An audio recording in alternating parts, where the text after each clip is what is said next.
Šiandien Panevėžio miesto žiniose matysite. Didėja investuotojų susidomėjimas Aukštaitijos sostinė. Visuomeniai nauja knyga apie Panevėžį. Muziejuje bitininkystės tradicijos saldžiai. Realu, kad Seimas neprieštaraus laisvosios ekonominės zonos steigimui Panevėžio pramonės parke.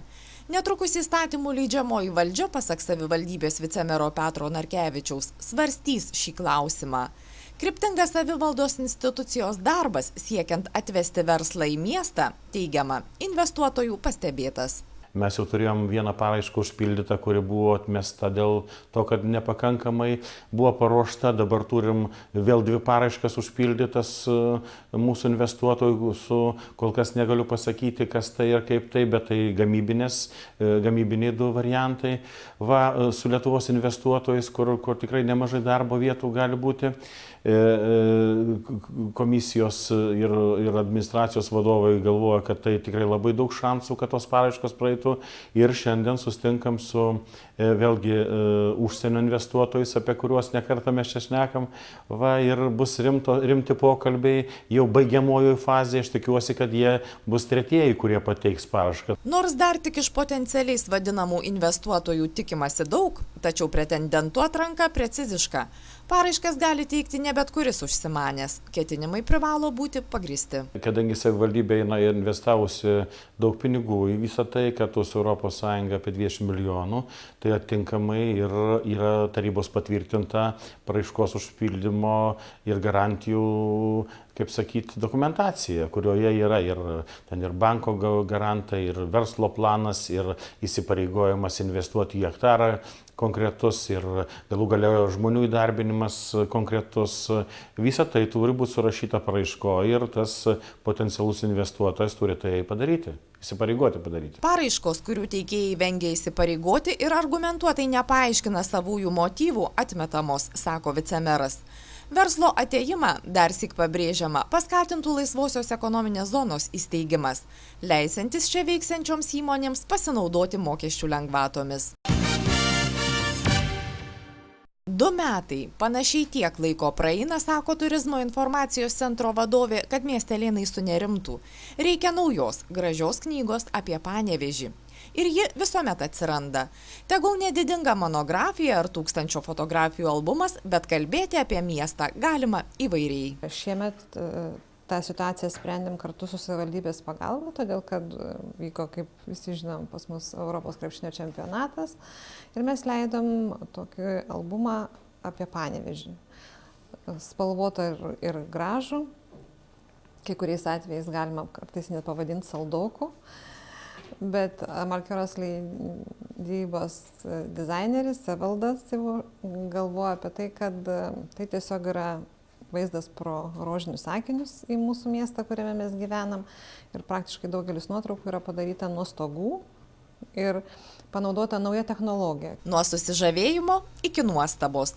Taip technologija, padedančia išgauti saldaininį vaizdą, vertina jau spėję perversti albumą. Fotografijų vaizdo idėja, skaitmeninis paruošimas, leidinio apipavidalinimas priklauso daugelio europinių konkursų nominantui, fotomenininkui Evaldui Ivanauskui.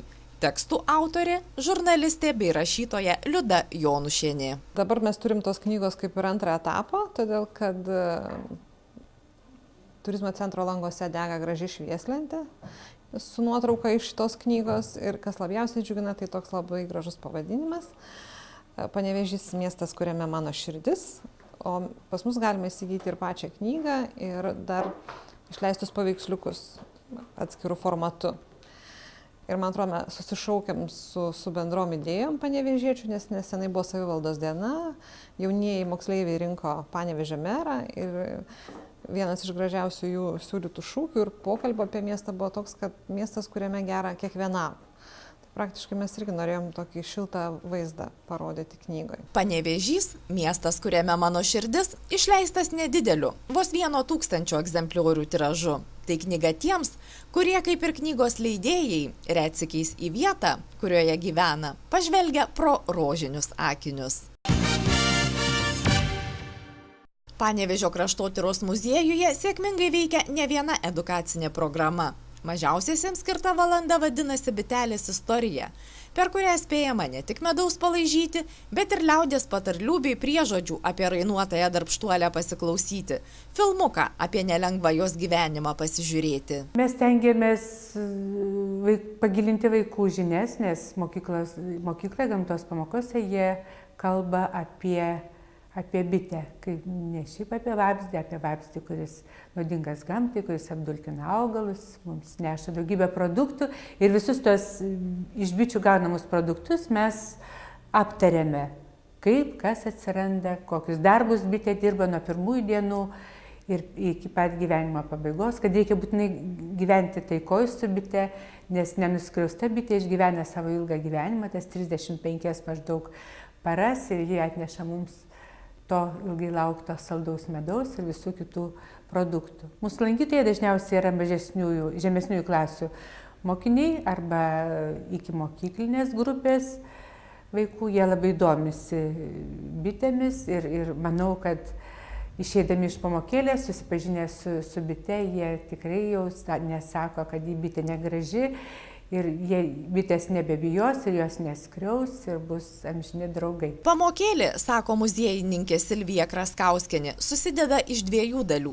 Per praktinę kiekvienas iš vaško korio žvakelę pasigamina. Bitė įdomi ne tik miestiečiams, nors kaimo vaikai savaime suprantama ją mato dažniau, bet irgi tik ant gėlės žiedo. Tiek kaimo, tiek miesto vaikai, man atrodo, jokio skirtumo mes nepamatėm. Nes bitininkų Lietuvoje yra per mažai, mes dar skatinam, kad vaikai užaugę patys taptų bitininkas, o jeigu dabar gali, kad savo senelius, savo tėvelius paskatintų užsimti bitininkystę, nes Lietuvoje yra maždaug 20 000 bitininkų, jų reikia labai daug. Bitelės istoriją, pasakojančią apie senąsias bitininkystės tradicijas, kaip ir kitas edukacinės programas, muziejininkai siūlo užsisakyti iš anksto. Išsami informacija skelbiama internetinėje muziejaus svetainėje. Įvertinę baldų fabriko Ineta gaminius, tiksliau minkštuosius baldus, kuriais garsėja bemaž 2 dešimtmečius juos klientui siūlanti įmonė, pastaruoju metu nustemba išgirdę, kad Ineta tapo naujoke korpusinių baldų gamybos srityje. Ir beje, labai sėkmingai. Mes džiaugiamės, kad galim pasiūlyti naujas darbo vietas, kadangi minkštų baldų gamyba ir korpusinių baldų gamyba tai yra 2 skirtingi dalykai, nes kas liečia minkštus baldus, tai ten turim gamybinį procesą, kuriame yra nemažai žmonių dirbančių ir ten jau yra toks, sakykime, kaip ir menas. Gražiai uždėti gobeleną, pastebėti visas raukšleles ir jas išlyginti. Na, o kalbant apie korpusinius baldus, tai mes šiuo metu turime nelabai didelę komandą žmonių, bet prie korpuso pas mus dirba specialistai, kurie jau turi nemažą darbo patirtį, nes dirbę yra kitose įmonėse. Tiesiog taip, aš sakyčiau, laimės dalykas, kadangi mes tikrai radom profesionalus, kurie gali atlikti savo darbą. Sprendimas imtis korpusinių baldų gamybos fabriko direktoriaus pavaduotojos Eugenijos Rimkevičiūtės teigimu brendo labai seniai. Skatino klientai, pageidaujantis įvairesnių gaminių, spintų, komodų, stumdomų sistemų. Tačiau tai nereiškia, kad minkštų baldų gamyba palaipsniui bus pamiršta. Turim savo stilių, turim savo braižą, kuris, sakykime, nėra visiškai toks pat kaip kitų gamintojų Lietuvoje. Na ir turim tokį išskirtinumą, kadangi patys turėjom galimybę bendradarbiauti su amerikiečių fabrikais, kurie gamina gobelenus minkštiems baldams ir turėjom galimybę jų įsivežti į Lietuvą. Tai dar turim tą ir tokį išskirtinumą, šiek tiek kitoks gobelenų raštai, spalvos, nes buvo tikrai užsakyti gobelenai pagal Lietuvos kliento pageidavimą. Ta prasme, mes matėm, kad žmonės linksta į vieną ar į kitą spalvą ir Amerikoje fabrikuose laboratorijos mums tiesiog išgavo tas spalvas, kokių mes pageidavom. Aišku, tas procesas buvo gana ilgas, bet galim džiaugtis, kad turim išskirtinumą ir tame. Naujieji korpusinių baldų gamintojai tvirtina pasiruošę išpildyti įmantriausias klientų vizijas. Tai reiškia pasiūlyti ne tik standartinį gaminį, bet įgyvendinti ir specialiuosius užsakymus.